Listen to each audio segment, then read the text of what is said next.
दल बदल कानून के तहत स्पीकर को जो बर्खास्तगी के अधिकार दिए गए हैं उसको वापस लेने के पक्ष में है, क्योंकि सुप्रीम कोर्ट कहीं ना कहीं ये मानता है कि सत्ता और पैसे के लालच के बदले जो जनप्रतिनिधियों पर कार्रवाई होती है उसमें कहीं ना कहीं हम ये कह सकते हैं, क्योंकि स्पीकर जो होता है वो सत्तारूढ़ पार्टी की तरफ से ही चुना गया होता है और उस पर सत्तारूढ़ पार्टी का कहीं ना कहीं दबाव रहता है। इसलिए सुप्रीम कोर्ट ने ये मांग की थी, ये पक्ष रखा था देश की सरकार के सामने कि इसके लिए एक स्वतंत्र ट्रिब्यूनल बनाया जाना चाहिए जो ऐसे नेताओं पर कार्रवाई कर सके, उस पर सुनवाई कर सके।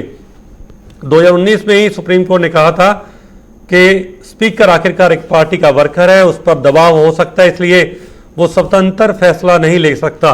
तो कहीं ना कहीं सुप्रीम कोर्ट जो था वो भी लगातार इस पर टिप्पणियां कर चुका, लेकिन अब ये पूरा मामला हम समझ चुके हैं, क्योंकि कहीं ना कहीं सुप्रीम कोर्ट में है, कल सुनवाई होगी। प्रधानमंत्री को सीएम गहलोत चिट्ठी लिख चुके हैं, इसी बीच सचिन पायलट भी सुप्रीम कोर्ट पहुंच चुके हैं, लेकिन इसी बीच आज अशोक गहलोत के भाई जो अग्रसेन गहलोत है उनके खिलाफ आज ईडी की छापेमारी हुई। इन तमाम चीजों को लेकर चर्चा करेंगे कि आखिरकार राजस्थान का सियासी नाटक कब तक चलेगा, क्योंकि 13 दिन हो चुके हैं। कुछ खास मेहमान हमारे साथ जुड़ चुके हैं, सबसे पहले उनसे आपकी मुलाकात कराते हैं, फिर चर्चा को आगे बढ़ाएंगे। हमारे साथ बीजेपी से राखी राठौर है, सबसे पहले उनका स्वागत है। राखी जी बहुत बहुत स्वागत आपका।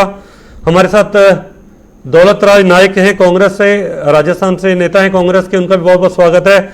और इक्रांत शर्मा हमारे साथ हैं, सीनियर एडवोकेट हैं सुप्रीम कोर्ट के, उनका भी बहुत बहुत स्वागत है। तो आज इस चर्चा को आगे बढ़ाएंगे। सबसे पहले हम दौलत राज नायक के पास चलेंगे, कांग्रेस के नेता हैं राजस्थान से। लगातार कांग्रेस पार्टी आरोप लगा रही थी कि बीजेपी कहीं ना कहीं उनके विधायकों को खरीद करने की कोशिश की जा रही है, सरकार गिराने की कोशिश की जा रही है। हाईकोर्ट के अंदर मामला पेंडिंग है, 24 तारीख को हाईकोर्ट ने फैसला सुनाना है, लेकिन स्पीकर जो हैं वो आज सुप्रीम कोर्ट पहुंच जाते हैं और सुप्रीम कोर्ट कल सुनवाई करेगा। कांग्रेस को क्या न्यायपालिका भी अब विश्वास नहीं रहा कि हाईकोर्ट से उनको इंसाफ मिलेगा?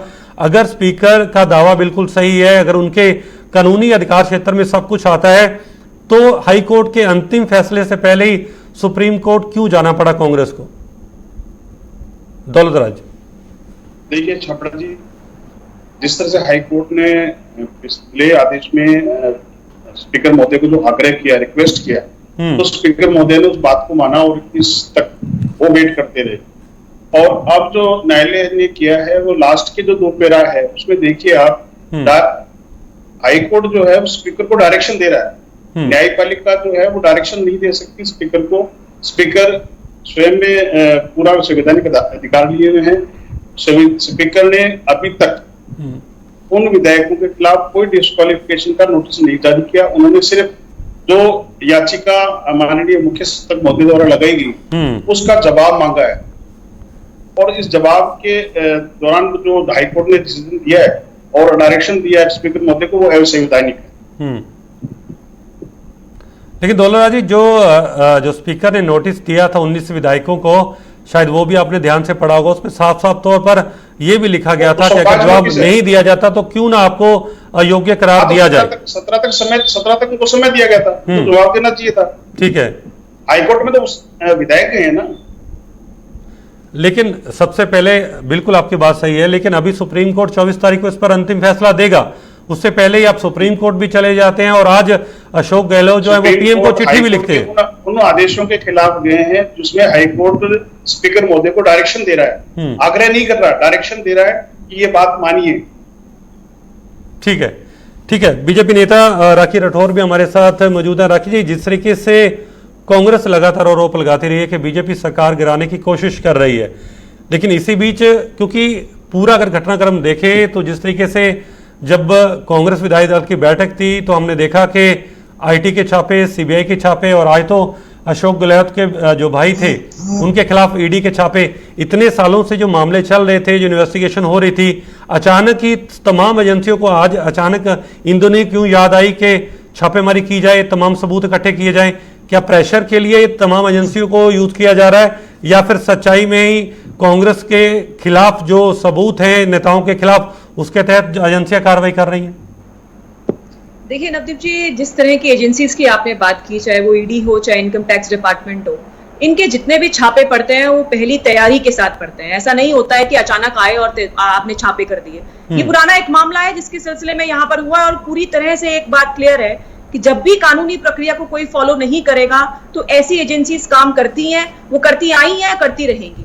अब इनकी कार्यशैली को राजनीति से जोड़ना मेरे हिसाब से ठीक नहीं है। अगर सब कुछ सही है तो किसी को डरने की बात नहीं है, और अगर है प्रॉब्लम तब तो ये एजेंसीज अपनी जो भी उनकी रेगुलर प्रक्रिया है उसके हिसाब से काम करती है, अपनी तैयारी के साथ ईडी के छापों का सामना किया जा रहा है। राखी, लेकिन आप कह रहे हैं कि एजेंसियां पूरी तैयारी से काम करती हैं, लेकिन अशोक गहलोत के भाई का जो मामला है, ठीक है राखी जी, 2007 से 2009 के बीच का, यानी कि 11 साल पुराने मामले में आज ईडी को क्या सबूत जुटाने की कोशिश पड़ गई कि अचानक छापेमारी शुरू कर दी गई? जैसे ही इन्वेस्टिगेशन पूरी हो जाएगी सब साफ क्लियर हो जाएगा। अगर कुछ निकलता है तो इसका मतलब ईडी की तैयारी वो भी बताएगा अपनी बात। ठीक, 11 साल तक क्या 11 साल तक तो कोई जांच नहीं की गई? किनकी 11 साल तैयारी? मैंने जैसे कहा आपसे कि अगर कुछ भी नहीं है तो पाक साफ निकल जाएंगे ना। डरने की क्या बात है इसके लिए? अगर आपको कोई प्रॉब्लम नहीं है, आपने पूरी कानूनी प्रक्रिया फॉलो की है, तो घबराने की कहाँ बात है? और मैंने कहा वो नहीं घबराए जिसने कोई कानून नहीं तोड़ा, लेकिन जिसने कानून तोड़ा है तो एजेंसीज काम करती है, तो घबराने की जरूरत है। घबराना भी चाहिए अगर कानून तोड़ते हैं तो आप। ठीक है, चलिए उम्मीद करते हैं कि जांच एजेंसियां जो काम कर रही हैं वो अपने नतीजे तक पहुंचेंगी। लेकिन इकरान शर्मा भी सीनियर एडवोकेट हमारे साथ जुड़ चुके हैं। इकरान जी, जिस तरीके से सुप्रीम कोर्ट अब कल 11 बजे सुनवाई करेगा इस पूरे मामले में, हालांकि हाई कोर्ट के अंदर सुनवाई पेंडिंग है, जिस तरीके से हम जिक्र कर रहे थे कि अनुसूची के 10वें शेड्यूल के तहत जो पहले से ही जो डायरेक्शन है कि अगर कोई अपवाद है दोनों चीज़ों गुटों के बीच तो ऐसे में स्पीकर जो है कार्रवाई नहीं कर सकते, और सुप्रीम कोर्ट इससे पहले भी स्पीकर के जो अधिकार हैं सदस्यता जो अयोग्य ठहराने के या उसको खत्म करने के, उसके कहीं ना कहीं खिलाफ है, क्योंकि स्पीकर कहीं ना कहीं पार्टी का नेता ही होता है जो सत्तारूढ़ के अंदर होती है। तो ऐसे में क्या लगता है कि अब जब, क्योंकि कैविट पिटीशन जो पायलट गुट है उनकी तरफ से भी डाली गई है, सुप्रीम कोर्ट कल सुनवाई करेगा, कोई फैसला आएगा या पहले हाई कोर्ट में जो पेंडिंग है फैसला उसका इंतजार किया जाएगा? क्या कुछ लगता है कि सुप्रीम कोर्ट के अंदर क्या आधार है इस पिटीशन का, क्या नतीजा निकलने वाला? देखिए, बेसिकली अगर हम राजस्थान की राजनीति की बात करें तो ये सारा जो भी जो चल रही है, तोड़ मोड़ की राजनीति चल रही है, राजनीति की करनी है ये जी। अगर आप देखिए कि टोटल नंबर ऑफ जो सीट्स है वो 200 है। 200 में से अगर कांग्रेस की जो सीट्स है, नंबर ऑफ कांग्रेस सीट्स की बात करें वो 109 पे आती है, और अगर बीजेपी की सीट्स की बात करें तो 72 पे आती है। ठीक है। अगर ये राजनीति की जो बात चल रही थी, सारे जो सबसे बड़ी चिंता का विषय है, और देश के लिए भी और कोर्ट के लिए भी चिंता का विषय है कि जो ये जीतने के बाद जो रिशफल होता है, चेंजेस का होता है। अगर आप पुराना देखें पिछले 6 महीने से, अगर आप न्यूज चैनल के माध्यम से देखें तो न्यूज चैनल के माध्यम से आपको पता चल जाएगा, और न्यूज में भी सुर्खियों में भी था कि राजीव पायलट जी जो है, संजीव पायलट जी जो है, ये सारे के सारे खेमा बदलने के चक्कर में थे। और अगर खेमा बदलने के चक्कर की जो बात आती है, आज 19 विधायकों की अगर बात चल रहे हैं तो ये बड़ा पिटी है कि अगर आज जो देश की जनता ने, जो राजस्थान की जनता ने जिनको चुना गया, वो इंडिपेंडेंट कैंडिडेट नहीं थे, वो पार्टी के कैंडिडेट्स थे, और अगर उनको वोट दिए गए, उनको जिताया गया तो पार्टी के नाम पे जिताया गया। उनको जो तिलक हुआ, जीत का जो तिलक किया, वो पार्टी का तिलक था, वो इंडिविजुअल कैपेसिटी में नहीं जीते थे। आज बड़ी चिंता की बात है कि आज की डेट में आप डेमोक्रेटिक राइट के सारे के सारे चेंज कर रहे हैं कि आप अपनी स्वार्थ के लिए, अपने कन्वीनियंस के लिए आप पार्टियां चेंज कर देते हैं। और जिस शेड्यूल की बात कर रहे हैं, 10th शेड्यूल में जो है बात कर रहे हैं, मैं उसमें भी आना चाहता हूँ कि उसमें ये है कि अगर आप पार्टी चेंज ना भी करें, या तो पार्टी आपको सस्पेंड करती है या आप पार्टी छोड़ते हैं, तो उसमें आप एक इंडिपेंडेंट कैंडिडेट के तौर पे आ जाते हैं, इंडिपेंडेंट वोटर के तौर पे आ जाते हैं, आप इंडिपेंडेंट वोट दीजिए। आज चिंता का विषय यह है कि अगर स्पीकर ने जो है 19 विधायकों के लिए उनसे मांगा तो इसलिए मांगा कि 19 विधायक आज की डेट में अगर उनको सस्पेंड कर भी दिया जाए पार्टी से, तो वो इंडिपेंडेंट की कैटेगरी में आ जाएंगे, और इंडिपेंडेंट की कैटेगरी में आ जाएंगे, उनको वोट अगर डालने का अधिकार मिलता है तो वो 19 के 19 जो है वोट, जो मुझे लगता है वो बीजेपी को वोट देंगे। तो आज की डेट में जो नंबर्स है, बीजेपी के जो नंबर्स है, जो 72 नंबर्स हैं, वो 19 को मिला के उनके आंकड़े बढ़ जाएंगे। जी। तो ये सारी अभी जो मेरी राखी राठौड़ जी से बात हो रही है, देखिए पॉलिटिक्स से हमें ऊपर बढ़ के बात करना चाहिए। आज की डेट में जो जनता ने चुना, आज एक बात बताइए, ईडी के छापे आज जो पड़ रहे हैं, मैं पार्टी व्यक्ति, मैं एक एडवोकेट की भाषा बोल रहा हूँ और एक आम नागरिक की भाषा बोल रहा हूँ। मैं किसी कांग्रेस को रिप्रेजेंट नहीं कर रहा, मैं किसी बीजेपी को रिप्रेजेंट नहीं कर रहा, लेकिन आज ऐसा क्या हुआ कि ईडी के छापे जो आज ही पड़े, ईडी के छापे पहले क्यों नहीं पड़े? बिल्कुल। आज इतने सालों से जो, अगर इतने सालों से जो कार्रवाई चल रही थी और इतने सालों से इन्वेस्टिगेशन जो चल रही थी, आज ईडी ने इन्वेस्टिगेशन आज ही क्यों किया? दूसरी चीज मैं आज आपको बताता हूं, जब ये आज की डेट में माइंड को चेंज करने वाली बात होती है, भ्रमित करने वाली बात होती है, आज जो इंसान ऑलरेडी इस मसले में पड़ा हुआ है, लिटिगेशन के मसले में पड़ा हुआ है, और क्योंकि ये मैटर अभी कोर्ट में सबजुडाइज है, तो सबजुडाइज में आज की डेट में लीगल एस्पेक्ट पे हम बात कर सकते हैं, लेकिन उसके डिसीजन पे या उसका कोई कंक्रीट एविडेंस हम नहीं दे सकते। आज जो शेड्यूल 10 है उसमें बड़ा साफ विवरण है कि आप जो कैंडिडेट जो पार्टी के होने के बावजूद भी पार्टी को नहीं मानते हैं, वो इंडिपेंडेंट कैटेगरी में आ जाएंगे। बिल्कुल। और अगर वो उसके बावजूद अगर किसी और पार्टी को जोड़ते हैं, अभी जैसे आपने मीडिया में कहा कि पायलट साहब की बात करेंगे, उन्होंने मीडिया में भी कहा कि मैं बीजेपी को ज्वाइन नहीं कर रहा या मैं किसी अदर पार्टी को ज्वाइन नहीं कर रहा, उनके लिए एक तरह से बायस्ड है, उनके ऊपर कंपल्शन है।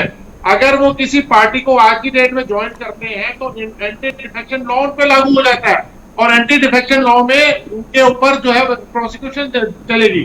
बेसिकली उनको ठीक है, कानून अपना काम करेगा। कल बिल्कुल सुनवाई है, उस पर बुरी नजर रहेगी। लेकिन दौलत राज जी, जिस तरीके से अगर हम 19 विधायकों को अलग कर भी दें, अगर पूरा विधायकों को देखें, पूरा संख्या देखें, तो 124 के आसपास आपके पास संख्या थी जो राजस्थान के अंदर।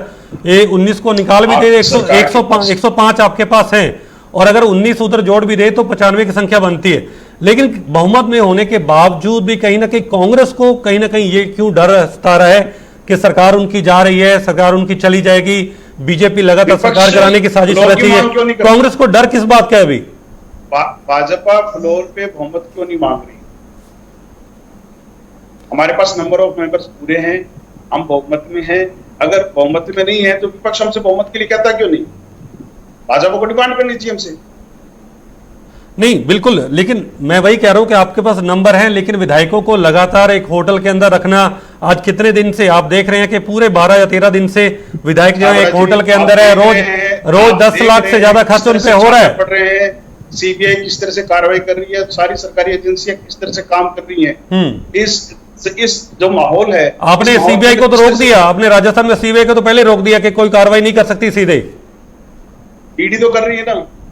नहीं, ठीक है, लेकिन अगर आपको विधायकों पर भरोसा है तो वो भी कहीं ना कहीं चुने हुए विधायक हैं, अपनी जनता से दूर है, अपने क्षेत्र से दूर है, उनको आपने एक होटल में रखा हुआ है। तो भाजपा हमसे फ्लोर पे मांग क्यों नहीं करती? हम फ्लोर पे टेस्ट देने को तैयार है। तो फ्लोर टेस्ट तो आपके स्पीकर की तरफ से होगा, वो तो आपके मुख्यमंत्री भी कह सकते हैं कि मैं तैयार हूं। भाजपा कहें, वो तो आप भी विशेष सदन बुला सकते हैं, सरकार आपकी है सर। बिल्कुल विशेष सदन बुला सकते हैं। पहले तो जो विधायकों से जवाब मांगे गए, वो जवाब तो आए। लेकिन सचिन पायलट आपके ही एक विधायक पर जो क्या कहते हैं बीएसपी से कांग्रेस में आए थे, उन पर आरोप लगा रहे हैं कि उन्होंने कहीं ना कहीं पेशकश की थी 35 करोड़ में उनके बीजेपी में शामिल होने के लिए। आपके ही विधायक पर वो आरोप लगा रहे हैं, उनको कानूनी नोटिस भी उन्होंने भेजा है। वो तो दूध का दूध और पानी का पानी हो जाएगा, जब कानूनी नोटिस भेजा है तो कोर्ट में शामिल होगा। ठीक है, तो यानी कि आपका ये कहना है कि बीजेपी ही पूरा ये षड्यंत्र रच रही है? बिल्कुल, बीजेपी पूरा षड्यंत्र रच रही है। बीजेपी अशोक गहलोत की सरकार को गिराना चाहती है, धारा 356 का प्रयोग करना चाहती है, वो यहाँ पे अशांति का माहौल पैदा करना चाहती है। राखी राठौर जी, आप पर आरोप यही लग रहे हैं कि सरकार गिराने की साजिश हो रही है। हालांकि अशोक गहलोत को भरोसा है क्योंकि पीएम मोदी को आज उन्होंने चिट्ठी लिखी है, तो फिर इतना डर क्यों है अशोक गहलोत के अंदर? 105 विधायक अगर उनके पास हैं, सभी के सभी विधायक उनके एक कमरे के अंदर बंद है, एक होटल के अंदर है, फिर भी डर क्यों सता रहा है कांग्रेस को? देखिए नवदीप जी, जिस तरह से अभी दौलत जी ने कहा, ये साफ साफ नजर आ रहा है कि ये इनकी इंटरनल प्रॉब्लम्स हैं, और लगातार ये उस इंटरनल प्रॉब्लम को, उस हताशा को, उस निराशा को और उस नाकामी को छुपाने के लिए लगातार भारतीय जनता पार्टी पर दोष बढ़ते हैं। इनकी पार्टी में वर्टिकल डिवीजन है। जब 2018 के अंदर जब ये जीते थे, तो देखिए दौलत जी, मैंने आपके बीच में नहीं बोला, तो आप भी बीच में मत बोलिए। सच्चाई दौलत जी, बिल्कुल एक मिनट पहले राखी जी को सुन लेते हैं, क्योंकि लड़ाई जो है बीच में आपके, चाहे वो हाई कोर्ट के अंदर हो, चाहे सुप्रीम कोर्ट के अंदर हो, कांग्रेस वर्सेस कांग्रेस दिख रही है, अभी बीजेपी उसमें नहीं है। हाँ, बीजेपी कहीं सीन में नहीं, और मैं आपको निश्चित तौर पे कह सकती हूँ, और मैं तो ये आपके चैनल से ये दावा करती हूँ कि ये प्रूव करें कि कैसे बीजेपी इन्वॉल्व है इसके अंदर। ये सिर्फ हवा-हवाई बात कर रहे हैं, क्योंकि इनकी नाकामी रही, इनकी संगठन की कमजोरी रही। दौलत जी देखिए, मैंने आपके बीच में नहीं बोला था, ठीक है, राखी मैंने आपके बीच में नहीं बोला, तो आपको बीच में नहीं बोलना चाहिए। बात यह है कि इनकी नाकामी, इनकी निराशा, इनकी हताशा को छुपाने के लिए, उसको डाइवर्जन करने के लिए, इल्यूजन पैदा करने के लिए कि बीजेपी ये सब कुछ करवा रही है। 2 दिन पहले मुख्यमंत्री जी कैसा स्टेटमेंट देते हैं अपने जो स्टेट प्रेसिडेंट है फॉर्मर, उनके लिए इस तरह की बात करके, ये आपस में दो फाड़ है, जो वर्टिकल डिवीजन है उसकी बातचीत है, बीजेपी का इसमें कोई इन्वॉल्वमेंट नहीं। और एक बात मैं टोकना चाहूंगी इस बात के लिए कि 35 करोड़ रुपए की जो बातचीत इनके बीच में हुई है, उसमें भी बीजेपी का कोई इन्वॉल्वमेंट नहीं है। इनकी इंटरनल प्रॉब्लम है, किसको मुख्यमंत्री बनना था, किसको नहीं बनना था, ये इनका आपसी मसला था, जिसमें बीजेपी को जबरदस्ती इसके अंदर इन्वॉल्व किया जा रहा है। बात ये। और दूसरी बात, इकरान शर्मा जी की मैं एक बात कोट करना चाहूंगी विद रिस्पेक्ट, कि आपने कहा कि 19 विधायक बीजेपी को सपोर्ट करेंगे। आपने खुद ने इस बात को कह दिया कि सचिन पायलट जी का स्टेटमेंट आ चुका है कि वो भारतीय जनता पार्टी में नहीं जाएंगे। अगर वो नहीं जाएंगे तो बीजेपी को वोट देने का मतलब ही नहीं है। एक साफ तौर पे नवदीप जी बात है कि हम लोग एक पॉलिटिकल पार्टी को बिलोंग करते हैं, जनता के हित में हम वॉचफुल है पूरे कंडीशन में कि किस तरह के सीन यहाँ पे राजस्थान में चल रहे हैं। लेकिन ये कहना कि सब कुछ बीजेपी ने किया है, ये तो मुझे लगता है पूरी तौर पे गलत बात है। एक पहले लास्ट मिनट एक दौलत जी से रहते हैं, उसके बाद आएंगे इकरान जी के पास। दौलत जी, जिस तरीके से आप लगातार बीजेपी पर आरोप लगा रहे हैं, लेकिन हाईकोर्ट की बात करें, सुप्रीम कोर्ट की बात करें, कांग्रेस वर्सेस कांग्रेस है, लेकिन अगर आपको लगता है कि कांग्रेस के विधायक लगातार बगावत कर रहे हैं, तो कहीं ना कहीं पार्टी से तो आपने पायलट को निकाला होता, जो 19 विधायकों को पार्टी की तरफ से निकालने का कोई बात की होती, पार्टी तो उनको लगातार वापस बुलाने का प्रयास कर रही है। छाबड़ा जी, माननीय मुख्य सचिव महोदय ने स्पीकर महोदय को शिकायत की है कि हमारी 19 विधायक उनकी गतिविधियां संदिग्ध है, और उसके लिए स्पीकर महोदय ने उनको नोटिस जारी किया कि आप अपनी स्थिति क्लियर कीजिए। वो हाईकोर्ट चले जाते हैं, हाईकोर्ट, लेकिन वो विधायक तो आपके ही हैं, बीजेपी की थोड़ी हैं, विधायक तो कांग्रेस के ही हैं। विधायकों से जवाब मांगा है ना, स्पीकर महोदय को जवाब दे दें।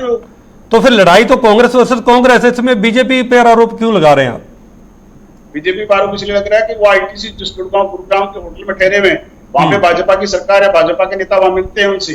ठीक है, ठीक है। इकरान शर्मा जी हमारे साथ। इकरान जी, लास्ट वही बात है, सर इस बात को प्रूव कर दें, इसको तथ्य पेश करें आज इस चैनल के माध्यम से कि माने सर के अंदर जहां रुके हुए हैं वहां पे भारतीय जनता पार्टी ने उन्हें रुकवाया है, बिना किसी सबूत के, बिना किसी तथ्य के बात करते हैं आप। ठीक है, बिल्कुल। इकरान जी, जिस तरीके से अब सुप्रीम कोर्ट की हम बात कर रहे थे, शेड्यूल 10 की बात कर रहे थे, कहीं ना कहीं हम कानूनी प्रक्रिया पे आते हैं, क्योंकि जिस तरीके से अगर फ्लो टेस्ट होता भी है, 19 विधायक हैं, अगर बाहर भी रहते हैं, वोट नहीं भी करते, तो उस पर उसके बाद भी स्पीकर जो है वो कार्रवाई कर सकते हैं, पार्टी भी कार्रवाई कर सकती है। तो ऐसे में अब कहीं ना कहीं कांग्रेस को डर इस बात का सता रहा है कि जो बाकी विधायक उन्होंने होटल में रखे हैं, अगर उनमें से कोई फूटते हैं, अगर वो बागी हो जाते हैं, क्योंकि कई और दल के विधायक हैं, कहीं ना कहीं बगावत कर सकते हैं, जो बसपा से शामिल हुए निर्दलीय 11-12 विधायक हैं, क्या डर सबसे बड़ा कांग्रेस को वो सता रहा है? 19 विधायक तो चले गए, ये मान रहे हैं, या डर वो सता रहा है कि जो बाकी विधायक रखे हैं, कहीं उनमें से कोई बागी ना हो जाए और हमारे खिलाफ कहीं और बगावत करना खड़ी हो जाए?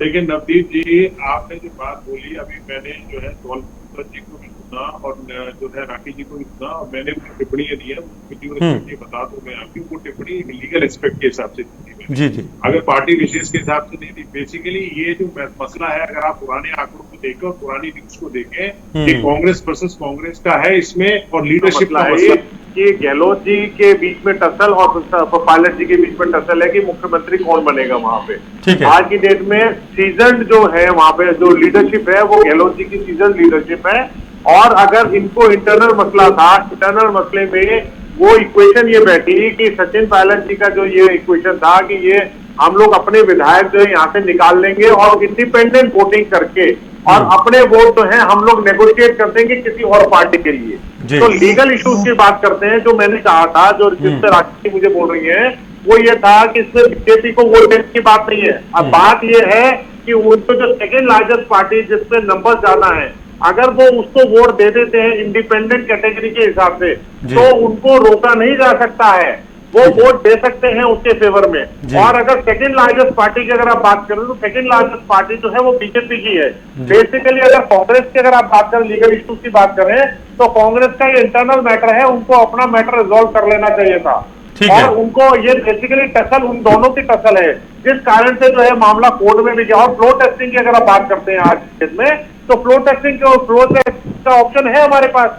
आज के डेट में कानून में फ्लो टेस्टिंग का जो है ऑप्शन है, जिससे क्लियर हो जाएगा। लेकिन आज की डेट में जो कोर्ट में मामला गया, तो इसलिए गया जो इंडिपेंडेंट, आपको जो मैं बता रहा था एंटी डिफेक्टेंट लॉ वाला जो बता रहा था, उसका शेड्यूल 10 के बारे में जो बता रहा हूँ, वो यही है कि उसमें आपका अगर ये पार्टी से रहने के बावजूद भी अगर ये पार्टी की बात नहीं मानते हैं, तो इंडिपेंडेंट कैटेगरी में आ जाएंगे। ठीक है इकरार जी, बहुत बहुत शुक्रिया आपका। राखी राठौर जी आपका भी बहुत बहुत शुक्रिया। दौलत जी आपका भी बहुत बहुत शुक्रिया पूरे समय देने के लिए। तो राजा